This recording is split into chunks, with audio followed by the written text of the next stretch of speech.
Mr. Bill Carroll, how are you doing? It is very exciting to be here, Greg. Hope you're doing well. I am.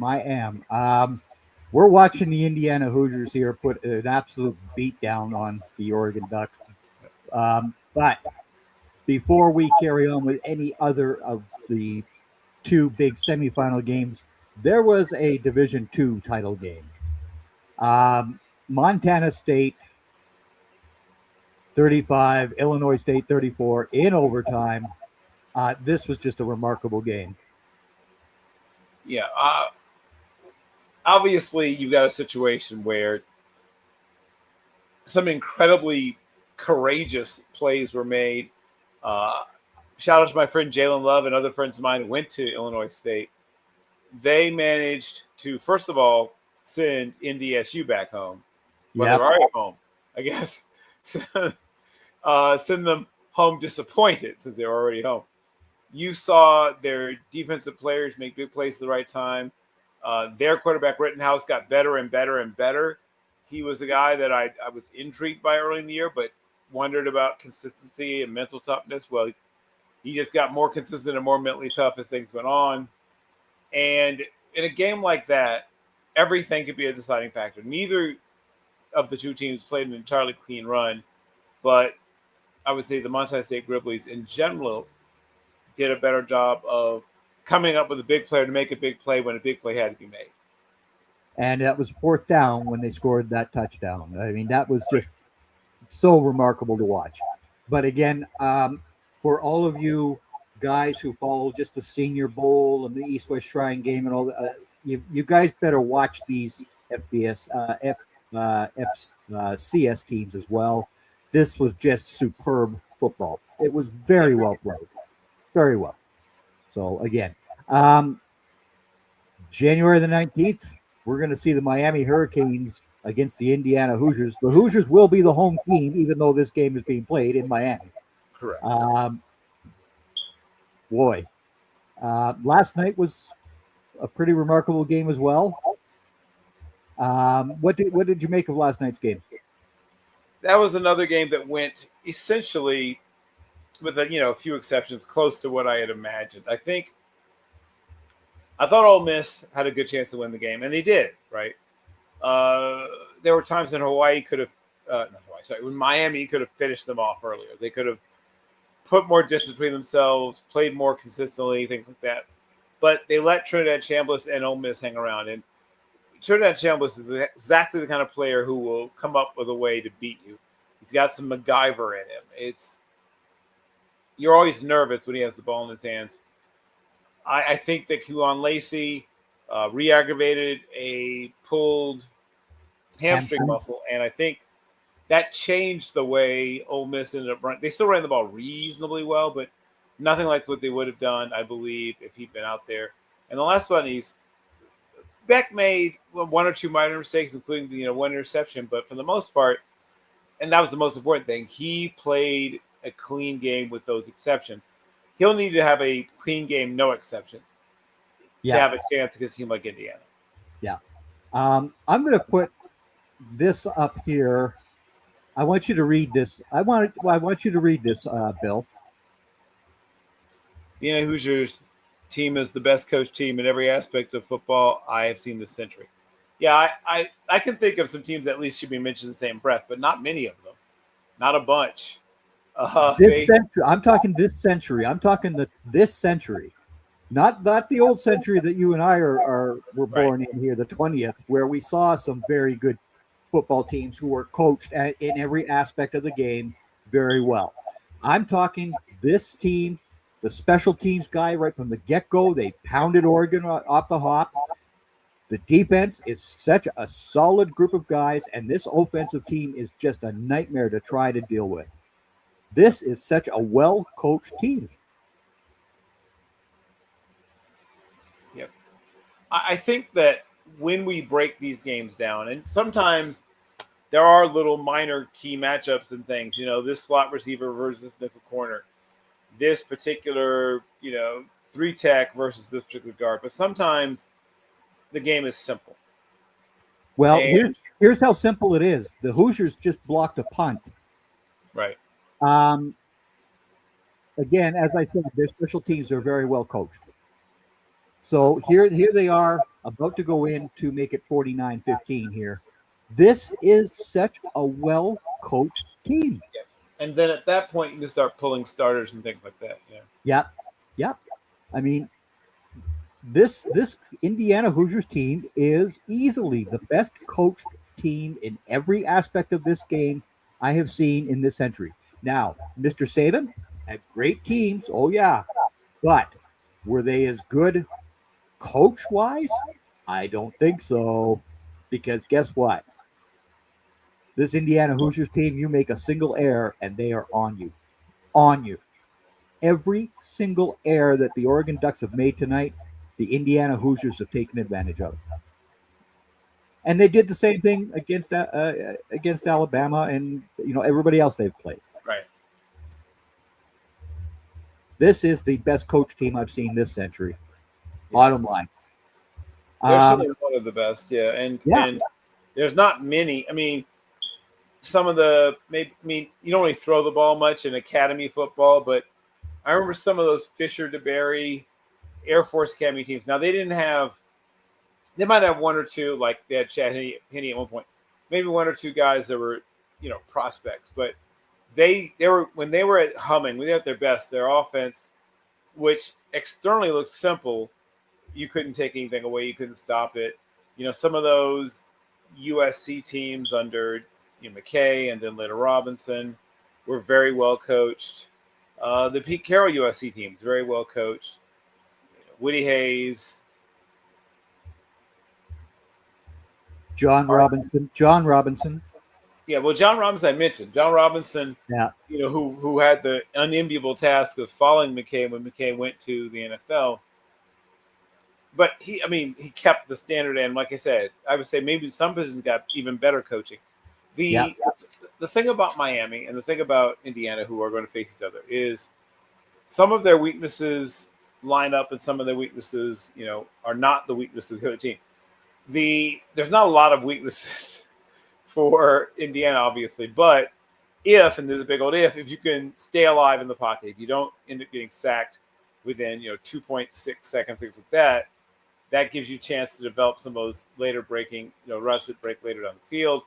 And though the defensive backs from Indiana are very good, I think that making them flip their hips and run is not the thing they're best at, right? I think they're best at making downhill. So I would say that'd be something I'd be trying to do. Can you establish the run? Can you have long, preferably, very long possessions? And then last but not least, if there's a mistake made, if Indiana makes a mistake, like once again, the two times the ball came out, you have to capitalize. You can't have one of their guys jumping on top of the ball and that's it. Well, Mr. Surratt just got his second touchdown of the game. You throw that football to Elijah Surratt, and his catch radius is just so damn good. And here's a guy who was a 2-star recruit. Oh, sorry, Elijah. I'm sorry. He was a 0-star. Zero star.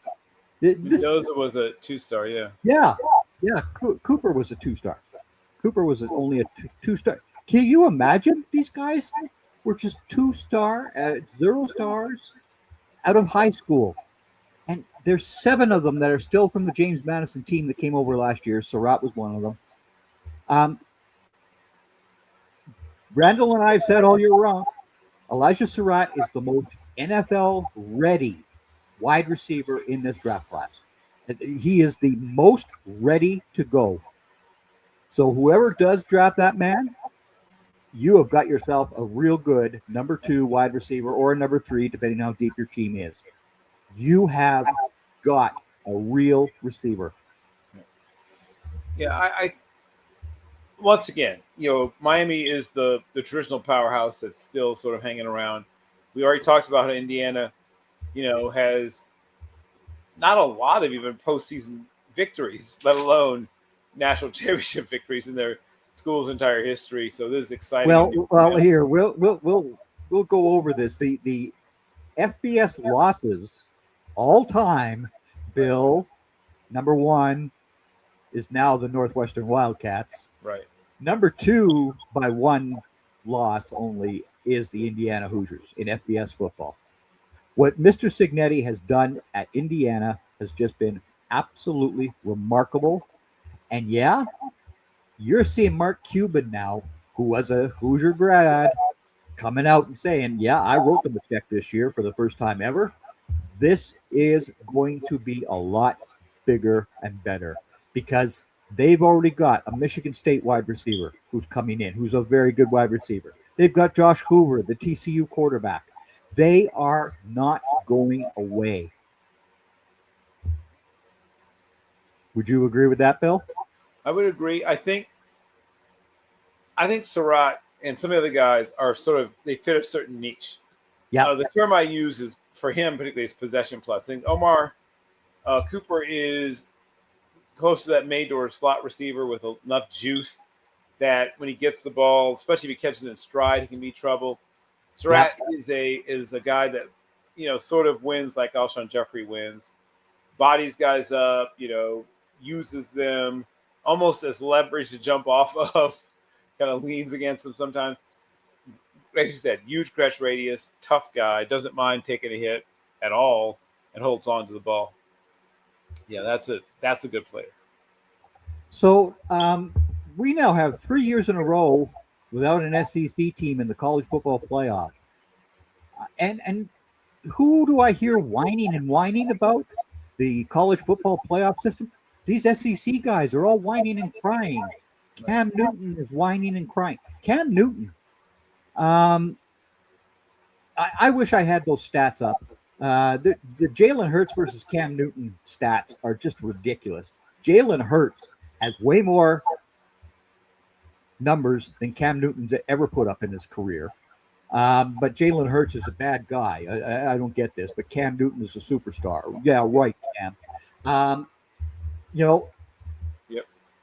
These SEC guys are now losing the battle because NIL does not mean you have to be just in an SEC school anymore. It's democratized, and some people like to say, well, this isn't a democracy; it's a representative. Oh no, it's a constitutional republic. It's this. What we have now, while the playing field is not truly level, they've taken the fact that the net used to be here on one side and lower on the other side. They've at least even the net up. Yeah. Signetti is a good enough coach that he would have gotten to this point at some point. It just would take him longer. Without the portal, without NIL, he would have had to, work harder and smarter to get to this point. This happened fast, right? Oh yeah, I mean this turnaround has just been this has been unbelievable. 3,350 players entered the transfer portal since January the 2nd. That is a 25% rate of every player in Division I and Division II. 25%. That's a huge amount. It's a crazy number. Yeah. It is absolutely. And like you said last week when we were on together as well, these guys are not being told the truth. That's the worst part about this. They're not being told this is where you're going to be. Okay, we can talk about the great defensive end for Texas Tech, Romello Height. The guy's been to 4 schools. He's been to 4 schools. Yes, but he's made himself a lot of money with this last season. Yes. I heard a guy on this morning. Actually, Brian Broaddus, who is if you've ever wanted to figure out how to draft in the NFL, please watch Brian Broaddus. Brian Broaddus was made the guy who did the 1998 Philadelphia Eagles draft. He is the man responsible for that draft. He was told by Mr. Lurie, do not draft Randy Moss like every other team did, including the Cowboys. But the rest of that 1998 Philadelphia Eagles draft was superb. And it was all done by Brian Broaddus, who had There was 8 scouts that left that organization when Broadus was named the guy. So he had a group of 6 other scouts and himself. They ran that draft. That was a masterful draft. Okay. So when Brian Broadus today said, as far as he's concerned, you get 1 transfer and then you have to sit out a year. If you want to transfer again, you sit out a year. I agree with that. I do. Instead of this every year switching schools, you would have to sit out a year. The old transfer system comes back into play. What do you think of that, Bill? I'm a little more in the spirit of allowing players to make movement. Now, what I would say is if they have an NIL deal in place, that unless they're able to give back a significant portion of it, say if they, the expectation we're going to be there, for 2 years and you do 1, it's, the last one, blah, blah, blah. I can see someone taking a slightly bigger financial burden, paying a little more. Well, the Washington quarterback is a perfect example of this currently. Yeah. Well, I've spoken briefly with some members of the family as well, but it's the main thing about when you look at how these teams are composed, how they're built. All 3 levels on both sides of the ball, when you analyze, you find at least 1 player and sometimes 2 that is amongst the best of their position in this class. Yeah. Right. And then the added factor, whatever it is, when you're mentioning, what I think of this, what I think of that. By the very nature, art and these things like this are not always coming from your conscious mind. They could be subconscious. You're seeing like art, right? I mean, Mendoza has just grown and grown and grown on me. I liked him at Cal. Liked him a great deal. And, he loved Cal. Like, this isn't about him not enjoying his experience. His degree was a Cal degree. Yeah. Which is busy, which is important to him. He wanted to finish his degree there. No offense to Indiana, but he really had a commitment to finishing his degree at Cal. He processes information really, really well. It's just the accuracy for me.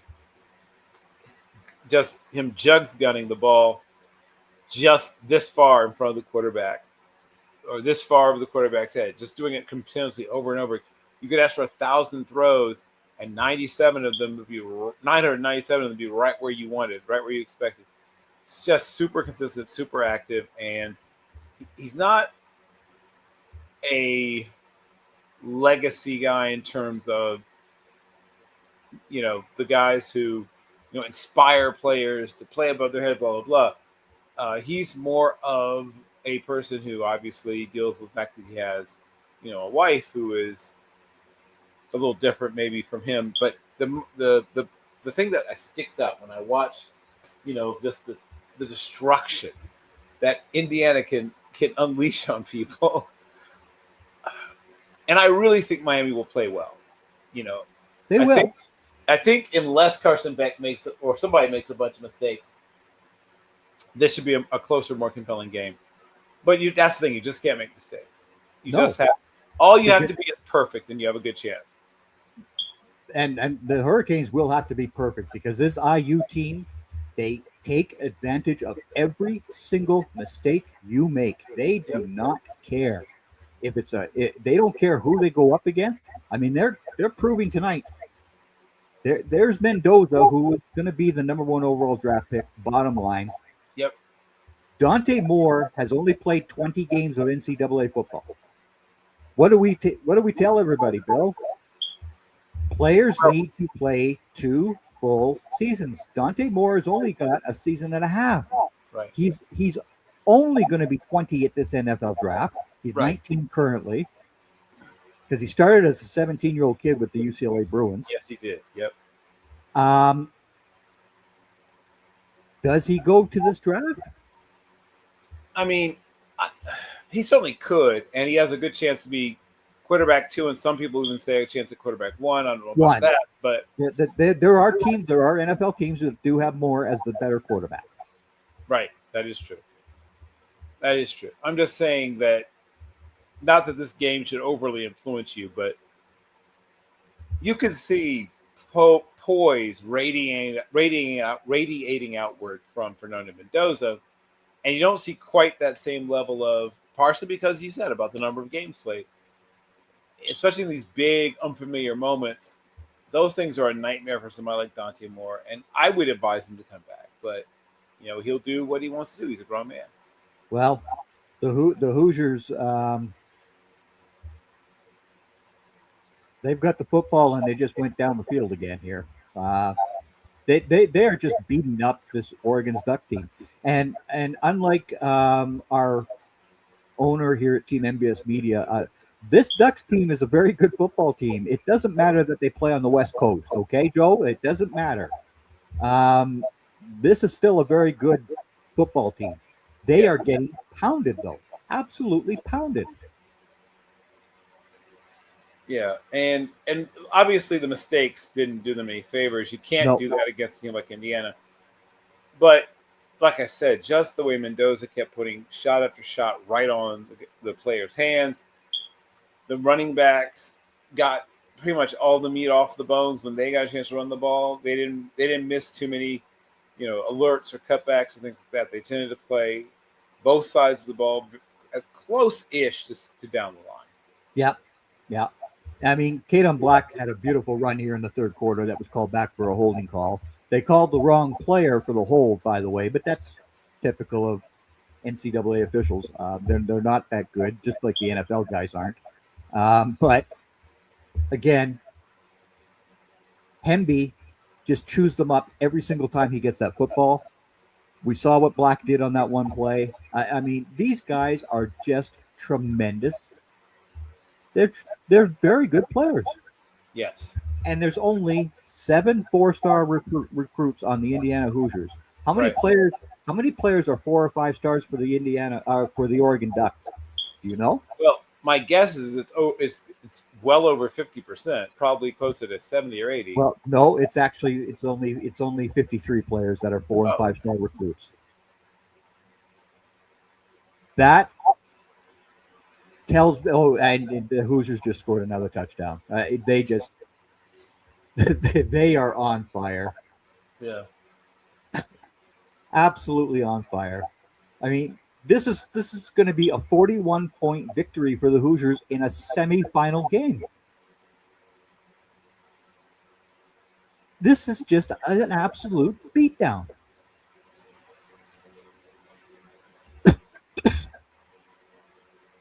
This is just unbelievable. It's the kind of game where if somebody saw it happen in the Pullan Weed Eater Bowl, they would say, one team clearly didn't want to be there, blah, blah, blah, yakety smackety. What really matters in games like this, especially if you want to be an NFL quarterback of a bad team, since that's usually what gets the crack at the first few guys. I know it's kind of a fad to start reading Marcus Aurelius now, but no matter what reason, no matter how, no matter what, see how it turns out. This is an example. This game, this team is an example of what happens when you give someone to water the fruit, pull the leaves out of the ground, grow the team, and then grow the the traditions and the expectations will all come with it, to the point that you just see a team that is head and shoulders above everybody they've played so far.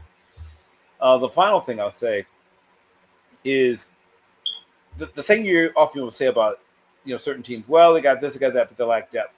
Well, that's been disproven, because every time someone does get hurt, whoever comes out does a fantastic job. Yeah, I think once again we're talking about someone who, essentially is the, or at least to be close to being executive of the year, if not across the finish line, should become close. Indiana, they don't have a general manager like these other teams do. This is not being done by anybody but Cignetti and his guys. This has just been a remarkable turnaround. What other team Do you know who struggled for years and years has done something like this? I mean, not something quite like this, but Yeah. there have been, some teams that were maybe nothing special, or you Well, know, okay. I go back to the 1988 Notre Dame Fighting Irish, who were awful prior to Mr. Holtz getting there. yes, Yes, he turned them into a national championship team, but that wasn't a quick, easy process. This has just been 2 years. He has turned this team completely around. It's absolutely remarkable. yeah, Mendoza, the firm And from Vancouver, Alberta, Mendoza was only a two-star guy as well. right? So these guys who do these ratings for high school players, you guys are way off. Okay, way off. This Indiana Hoosiers team proves to me that people do not understand how to rate players for the college game. Just like the NFL teams absolutely mostly suck at the draft because they let their NFL coaches into that room instead of paying attention to what scouts have to say. The scouts are the guys who are out there. They go to practices. They meet the trainer. They meet their teachers and all that other stuff. NFL coaches don't have that ability to have that time to do this.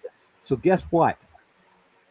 Teams like the Miami Dolphins, you need to have your scouts do the work. The Dallas Cowboys did their scouting homework last year. Mr. Schottenheimer, so Tyler Booker, Yeah, Razuka, and Ravel, top three picks. Thank you. That was the scouting team. When the right. coaches were there, when Dan Quinn was making decisions, you end up with Mozzie Smith and Luke Schoonmaker. Give me a break. Yes, Ashmere, I understand that you're a sad lady tonight. This is just been a nightmare for the Oregon Ducks. But Randall and I said all year round, this Indiana Hoosiers team is very well coached. They are tremendous, and this is nothing against the Oregon Ducks. Absolutely nothing against this Oregon team whatsoever. They are playing against a team. This is a very good team. Bottom line. I mean, this Hoosiers team is just starting the game with a pick six is bad. Yeah, yeah, yeah. I as soon as Moore went out to that side of the field, I saw Pond sitting there, and I just said, "This is going to be a pick six." I mean, and that game was basically over and done with from play one with the Ducks. It's a sad thing to see. Um, you know, and yes, I already did tell Monty as well. I congratulated Monty on the Duck season. Everybody who knows Monty Perez knows that I am one of the brothers in anger when it comes to Monty. I did tell him in a private chat tonight. This Hoosiers team is just too damn good. Nothing to hang their heads about regarding the Oregon Ducks. It's just this is just such a well coached team. It is such a well coached team. And when you have such a well coached team, I don't see Miami. I don't see Miami being able to beat this Indiana Hoosiers team. Do you? Do you, Bill? Oh, Bill. Hey, Bill. Yes. Yes. Do you see this Hoosiers team beating the Hurricanes? I mean, I've said before, and I said it, months ago. Indiana's the best team. I think they can beat anybody. Miami has what they call a puncher's chance because they do have speed on the outside. They have a terrific running back in Mark Fletcher. When and if and when Becker avoids making, famous last words, They have a chance. They do. They have a legit chance because they do have some of those mismatched guys on the outside, some of those mismatched players in various parts of the team. Yeah, but this Hoosiers group of secondary players, Pounds and Farrell and all these guys, they're going to go up against the Hurricanes' rookie wide receivers. Those young men are going to get taught a little lesson. Now, Tony we've seen him drop that football several times. If he makes another drop, it's going to a Hoosier. It's not going to be back in his hand. A Hoosier will be there. So Mr. Right. Tony needs to have a perfect game as well. And again, the Hurricanes might be playing at home, but it might not be a very decent home game for the Hurricanes. And again, when you guys do watch us on Draft Central, you're not going to see us discussing the players based on a playoff game. This is playoff football. It's a one and done situation. Reuben Bain and Mensenor last night had a very difficult time getting to Trinidad Chambliss. Correct? Bill? Yes.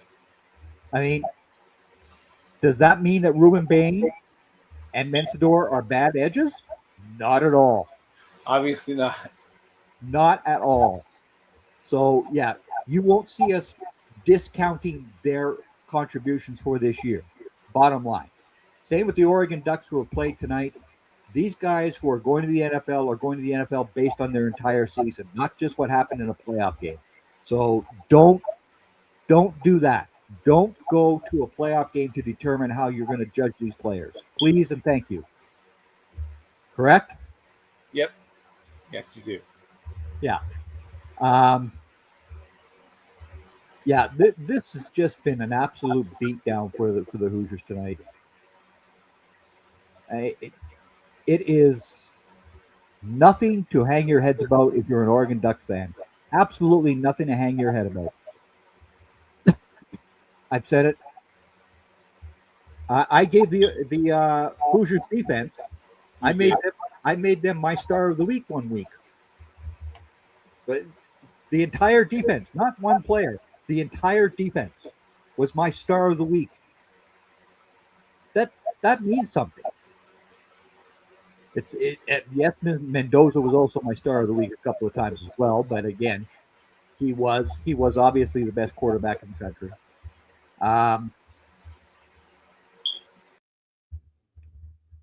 So again, we're going to see the Hurricanes face these Hoosiers.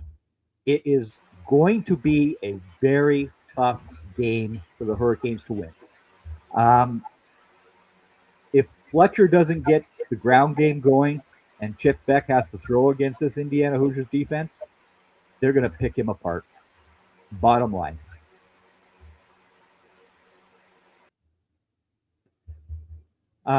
So again, we've got the 2-minute warning here. It's 56-15. The Hoosiers are definitely going to be the favorite. I don't see how any team, Miami, I said this after the Alabama beatdown that Indiana put on. I wrote an article about them. Oh, did you guys not miss Notre Dame this year? Because the Fighting Irish would have lost to this Indiana Hoosiers team. And you know how much I love the Fighting Irish. But this Notre Dame team would have lost to the Indiana Hoosiers. Bottom line. There's no doubt in my mind. As much as I am a Hoosier, an Indiana Notre Dame Fighting Irish fan, there was no way that this Indiana Hoosiers team was going to be stopped this year. So, Mr. Bill? Yep. There's. I just said I'm a huge Fighting Irish fan. They would have put up a much better game against the Hoosiers than Alabama did. Right. But I don't see Notre Dame beating this Hoosiers team. I don't.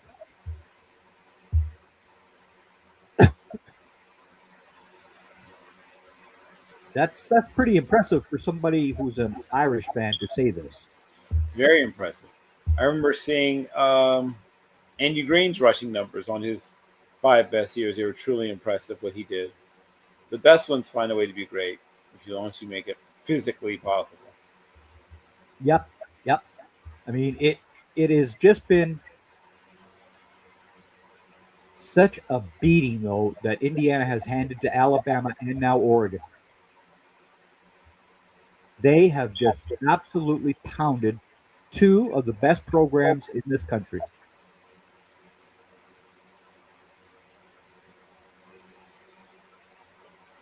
And of course, the Oregon Ducks are about to score a touchdown here at the end of the game, but Mr. Signetti will not be pleased at that. So everybody else, yeah, this has just been a remarkable performance by the Indiana Hoosiers.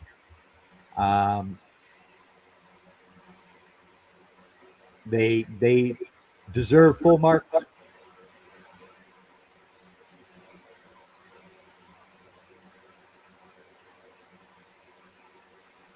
Yeah. Oh, more. Nor just had to throw the ball away because he missed the snap. This has just been an absolute beatdown for the Hoosiers. They just absolutely own every aspect of that football field. And they don't care who you are, guys. They don't care. Doesn't matter. A couple of people were trying to show them their ID. Yep. And they, blew right through that. Yep. Yep.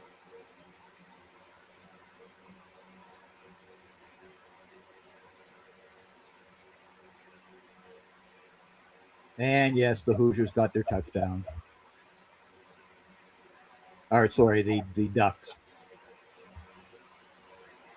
The Ducks got their touchdowns. It's nowhere near enough. So what is going to be the final score of the championship game, do you feel, Bill? What do you think?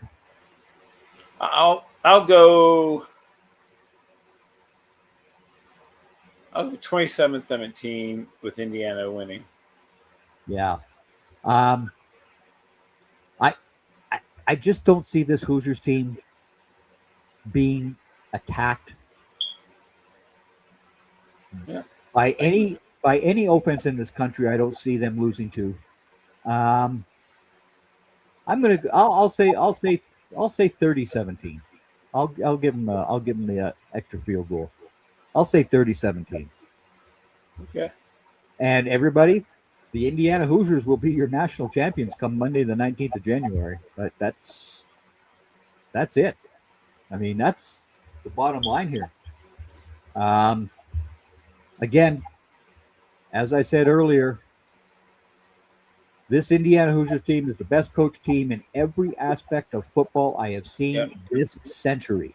I'm not talking about the 20th century. I'm talking about this century.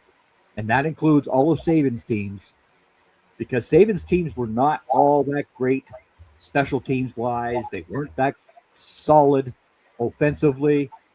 They were, and even some of the defensive teams. You don't see this Hoosiers team give up a gap. They don't give up any gaps. Yeah.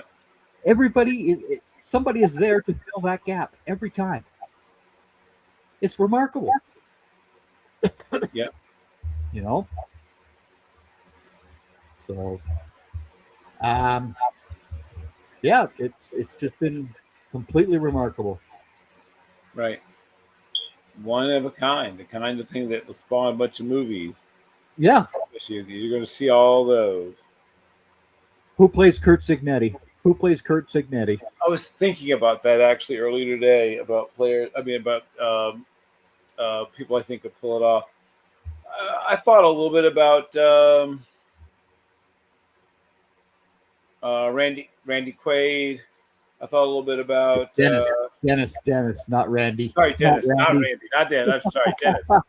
Oof. Yes, thank you, Dennis. Dennis, yes, 100%. who was in a couple of different football movies already. You know, the one that he starred with Jessica Lange in, where oh, hello, and a couple of other Any Given Sunday and things like that. He's also been in, but yeah. But who's a younger man who could play him though? A younger actor, not named Bradley Cooper. Oh, Owen. Maybe not. Wilson? Oh, maybe his brother. Maybe Luke. Yeah. Yeah. Luke Wilson, right? Yeah, I could see that. Yeah. So yeah, there's Signetti on the sideline, being interviewed now. I mean, this guy has just done such a remarkable job. Everywhere he's gone. He has. Oh, by the way, he's beaten Urban Meyer's record for the best 2 seasons in Big Ten. This is his I think his 26th win. Urban had 24. So there's another record that Mr. Signetti now owns. And yeah, I think the Indiana Hoosiers go down as an unbeaten team, which is just a remarkable thing. 16-0. Right. Well, we talked about there's a lot of talent in that footprint. They recruit well. They still develop players well. They have a lot of coaches that help players to go from here to here. And they're usually a fairly well-coached team. It was just such a stark difference this particular game, this particular week, knowing that they'd watched the tape however many times, they were so ready to counter anything that Mr. Lee, threw at them, and then they just crumbled under pressure. This is the Hoosiers, though. This is the Indiana Hoosiers. This is supposed to be Bob Knight basketball country. That was it. That was who they were. This team has taken over the entire state. Bottom line. Except, of course, in South Bend. Right. But this Hoosiers team has just been such a remarkable thing to watch. It has just been amazing. Absolutely amazing. So, Mr. Bill? Yes, sir. It has been a pleasure to be on with you this evening. It has. Yeah, I'm just stunned. I am absolutely stunned seeing this Hoosiers team playing this well. Like, I figured it might be like 34-24 tonight for the Hoosiers. Yeah, right. You and I had like I said, my original. I think my thing I predicted was around that too. I thought it'd be a 10-point game. I thought it'd be nip tuck back and forth, and then Indiana would pull away late. Maybe they would get like I said, a strip sack late. That would help them pull away and get that that extra few points to I think it was a 9.5-point spread. Yeah. So if you took Indiana, you did well. The thing about Indiana, and this is why certain people are still so late to the party, because they don't have a bunch of 4 and 5 stars, but they don't have really any 4 and 5 stars in the 2 deep. Combined with the fact that Curt Signetti, on his 49th birthday, was just finding out he was going to get his first coaching job. Yeah. At Indiana University, Pennsylvania, and won. All right. And then, one at Elon, and then one at James Madison. And, I don't want to, keep going back to the Google Me thing, but name recognition and brand identity and things like that. Shape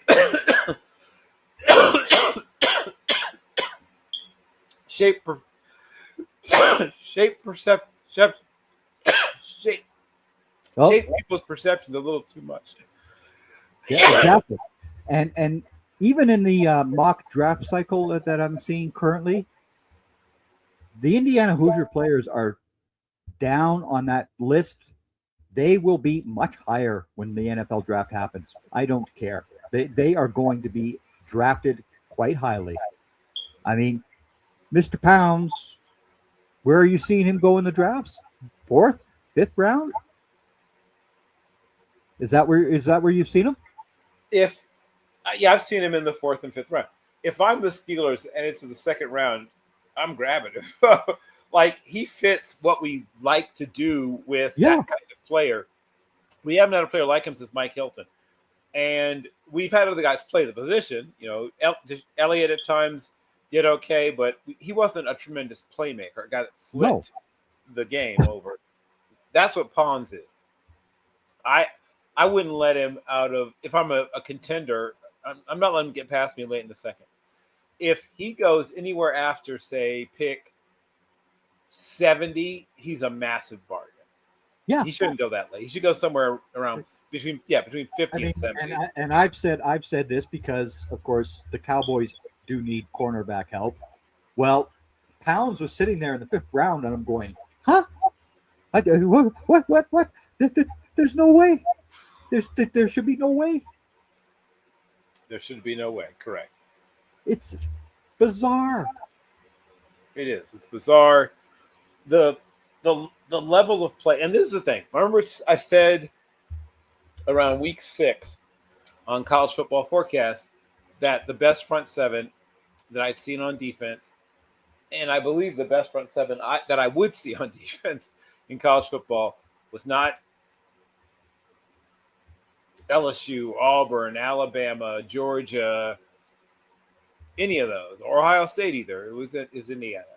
Yeah. And I believed it then. I believe it now. I think that their front 7 may not be the most talented, but they are the best. They are the best. Right. And really, they run five DBs a lot. So they're playing 3-3-5. Right. So there's usually one linebacker coming up on the line. Right. Sometimes he rushes, other times he goes back into coverage and what have you.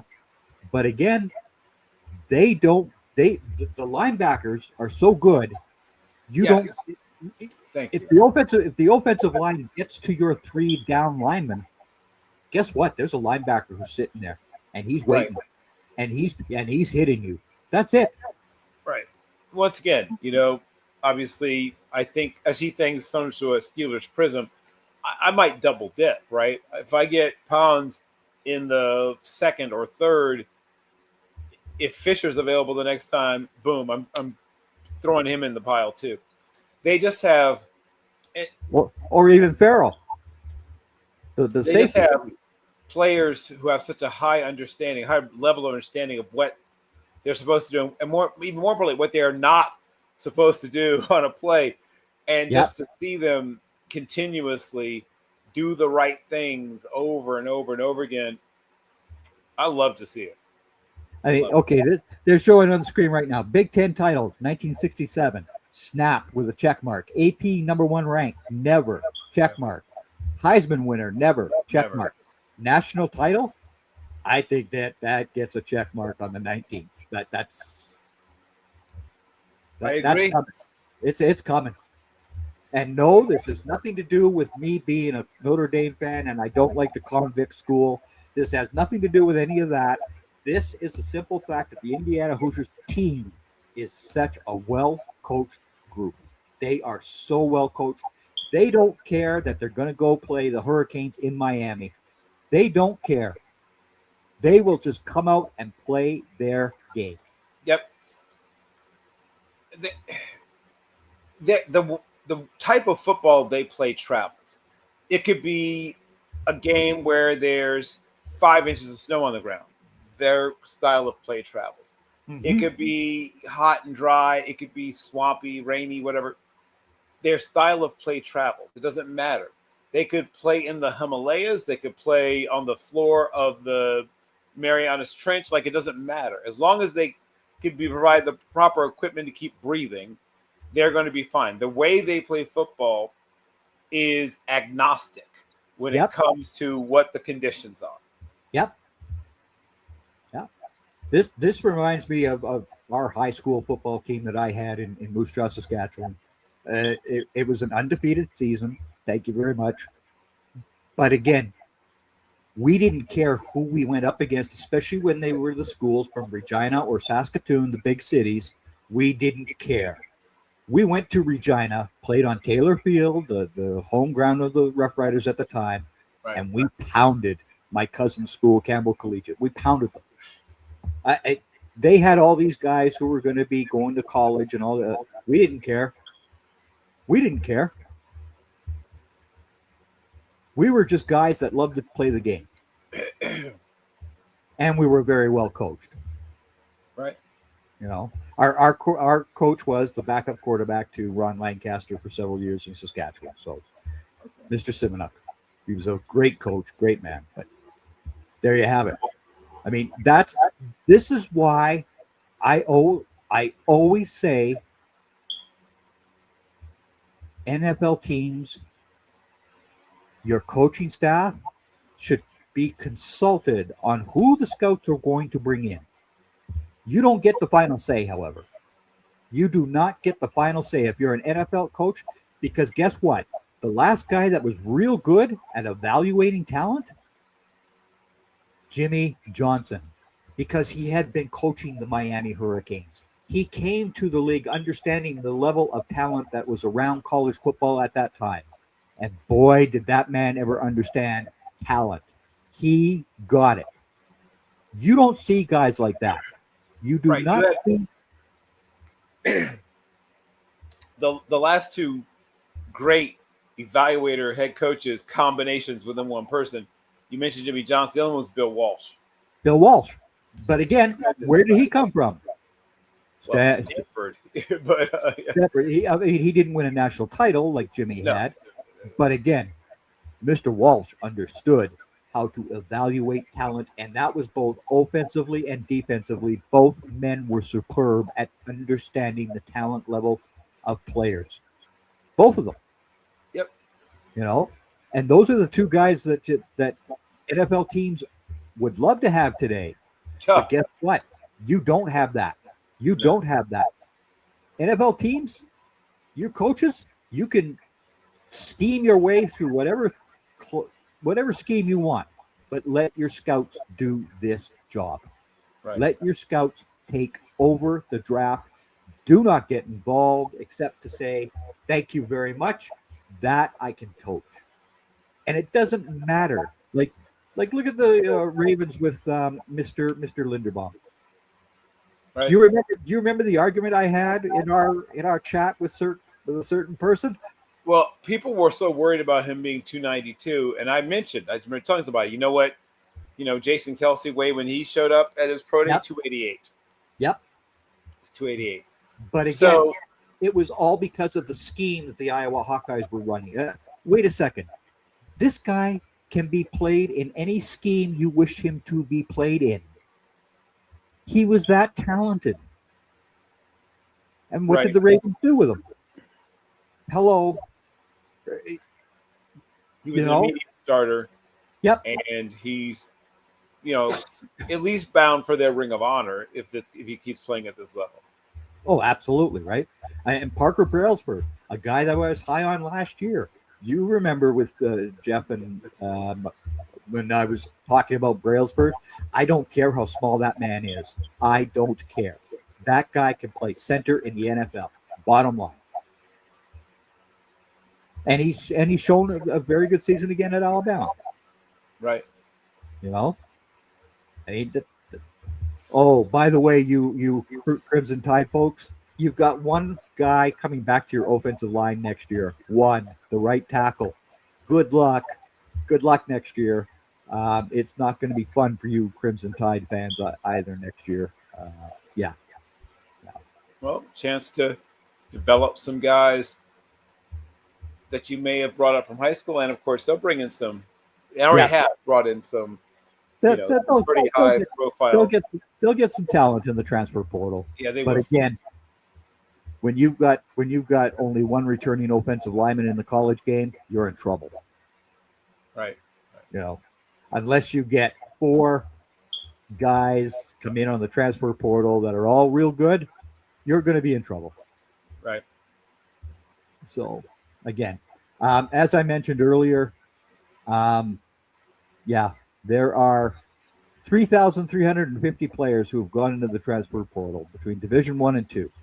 That's 25% of everybody playing football at Division I and Division II schools. Yes. That's way too many people. But hey, yeah, okay. Everybody can move. You can do whatever you like. Currently, um, yeah. I I don't see. I just don't see this Hurricanes team being able to beat the Hoosiers. Neither do you. Right. We'll see what happens on the 19th. We will. You know, um, I I'm not sure if we're going to be on after that game or not. Do you want to do this on the 19th? Well, I know this coming Thursday we're going to do a preview of the national championship for college football forecast and a look forward at the Senior Bowl. And Yeah. you are more than welcome for that. And yeah, if you are doing something, let me know. Okay. All right. Yeah, because we'll probably come on and we'll just do the same thing over again, congratulating Mr. Signetti and Mr. Mendoza and Hemby and Black and Surratt and Cooper, Aiden Fisher, and yeah, Aiden Fisher and Farrell and Pounds. I mean, it's just been a remarkable season to watch. Remarkable season, a once in a lifetime magical year. And then the crazy thing is, it's possible they could do it all over again. This, like I said, I tried to tell people this is not a mirage. This is not a trick. This is not an illusion, not a fad, not a phase. Indiana is here, and they're going to continue to be here at least as long as Signetti's there. And you know, if there's someone on his staff or even somebody that comes in afterwards who's able to keep it going, who knows? But I know enough about what he does and how he does it that they will be good. Continue with it. Yeah. Now you've heard the Cowboys fired their defensive coordinator, right? They did. Yeah. The three guys that they've already interviewed have all been previous DCs at the college level. Yep. Would they be very smart to try to get a hold of the Indiana and the Miami Hurricanes DCs? Yeah. Well, Ryan Haynes is a terrific defensive coordinator. Yeah. And he loves. I mean, he's with Signetti for 9 years, I believe. 9 years. Yeah. So he loves working for him, working with him, whatever. Yeah. Partially because Signetti has extremely efficient usage of his assistant coach's time. Their meeting times are timed and scheduled. Right? Timed and scheduled. So you don't find yourself at a 2-hour meeting because what the heck are we meeting for 2 hours for? No, you need 45 minutes and this bang, you're done. You're done. He wants people to go home and have a decent family life. He wants practices to be for learning, not discipline or punishment or whatever. So his practices also are fairly quick most of the time. I mean, there are some exceptions, maybe early in the year when they have a bunch of new guys, things like that. But once you are settled in, they have some of the shortest practices in the FBS. Yep. Which shows that you don't need to exhaust your players to be good. No. I mean, it's okay. We did 2-a-days and all that fun sort of stuff. Which these young people have no idea what 2-a-days are at all. But that was a different era. Right. Well, nowadays in the NFL, you can't have back-to-back padded practices, let alone you don't have anywhere near enough padded practices. That is just, it is so awful, and especially early in the year, offensive line, defensive line, those guys need to be in pads. I agree. But of course, they don't get to have that, which is a mistake. And I think it leads to a lot of the soft tissue injuries as well. Yep. So inconsistent play, soft tissue in the season, the soft tissue injuries, all of that can be attributed, if not in whole, at least in part to that. The lack of reps, losing a preseason game. I understand why, but it's decreased the level, the precision and the level of play early in the season. Oh, absolutely. So, hello. Yeah. How are you? Hi. We have a quick fiance cameo. There you are. Oops, sorry. Gotta rub the head when I go in. Thank you so very much. Well, hey, yeah, the head is high and tight the way that it belongs. yes, exactly. Thank you so much. Yes, it's good to have that. It to maintain good order and discipline. Exactly. Right. Now, see these What you just said. these young fellows with all those dreads. Is something that you and I could just never do. Would I Well- have liked it? Would I have liked it? Okay, maybe, but it's just way too much. I had my day. 30-something years ago. Yeah. In fact, when my daughter was born, I still had them, and she used to play with them. But yeah, I took a job where it was no longer an option, and I haven't had them since. So. Yeah. Well, Yeah, for me, mine left me at the age of 18. So. Oh yeah, right. You had a different set of marching orders. Well, yeah. When I joined the Marine Corps at 19, it was already very short to begin with. Right. So it was. Right. Oh, you're gonna teach me a lesson by cutting my hair? Not, but okay. Right. You know, Right. But yeah, I mean that was just the life that we both chose to live, right? It is indeed. It is indeed. So yeah, he had 5 TD passes tonight. Yeah, President Mendoza. Yes, President. It's absolutely remarkable. Absolutely remarkable. I'm only half kidding, but he really is presidential. Like he has Oh yeah. this. He's warm, genuine, charismatic, and polished all at the same time, at a level you normally see from people more than twice his age. Yeah. Absolutely right. So again, your college football forecast will be on which day? Next Thursday. It's Okay. it's always next Thursday, and then I guess it drops on Friday, but we'll tape it on Thursday. Right, and then Friday it'll come on Team MBS Media's YouTube channel. Yep. Everybody, please like and subscribe to this program. Thank you very much, because that's how us small folks survive. Yes, sir. It was a remarkable two days. Oh, actually 3 days, because the Montana State Illinois State game, which most of you people did not watch, unlike the two of us. But if you didn't watch it, it's still being shown on repeat. Yep. On ESPNU and ESPN. Please watch it, and you can thank me later. It is one of the best college football games I've seen in the past 4 or 5 years. Oh, easily, absolutely fantastic game. Fantastic game. Yeah. So again, everybody, Yep. have a very good evening, and you all take care. Yes. Thank you again, and as you said, like and subscribe. We'll see you again soon.